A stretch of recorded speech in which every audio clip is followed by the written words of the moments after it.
when you got there, when you got to the fire department area, what had happened? What did they tell you? No, nobody is giving us, no officials are giving us any information. There's a parent I know who happened to be in the building at the time, and she's pretty broken up. She was in a meeting with the principal and some other people, and they heard shooting. They got up, they went out, and she had stayed in the conference room, and my understanding from her is the principal and other people got shot when they went out into the hallway, and she was the one who called 911. So you talked to the person who called 911? Yes, and she said that there was hundreds of shots, it sounded like. Hundreds of shots? That's what she said. And were there families there who don't know where their children are? Yes, there are still families here who do not know where their children are. And were they giving them any information at all? Are there still There's children? No information for those parents. They have the kids who were evacuated into the fire department house.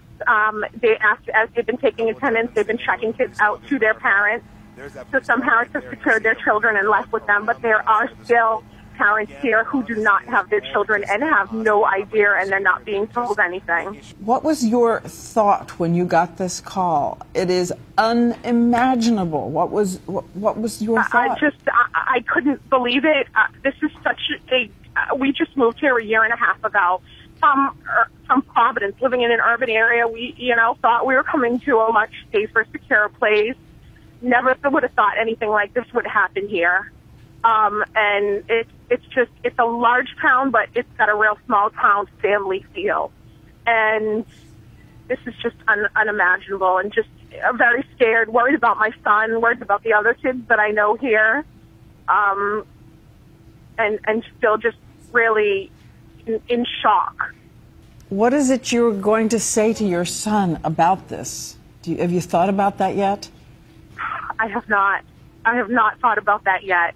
And I mean, my daughter is in preschool down the street. I know her preschool's in lockdown, and I have an older son who's at the intermediate school for 5th and 6th graders, and they're in lockdown. I don't know what's happening there. Well, again, I thank you so much for phoning in and everything that you've told us. Thank heaven your children are all right, and we just send you love and all of our thoughts for these days ahead. Thank you. Thank you.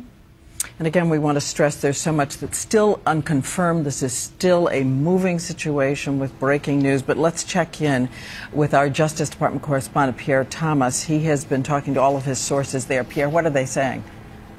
Diane, the FBI and the Bureau of Alcohol, Tobacco, and Firearms have sent personnel to the scene. They describe it as a very active scene. One senior official told me that the shooter is dead, that 2 firearms have been recovered. Again, a large number of federal authorities are coming to the scene, which suggests that there is a lot to investigate. And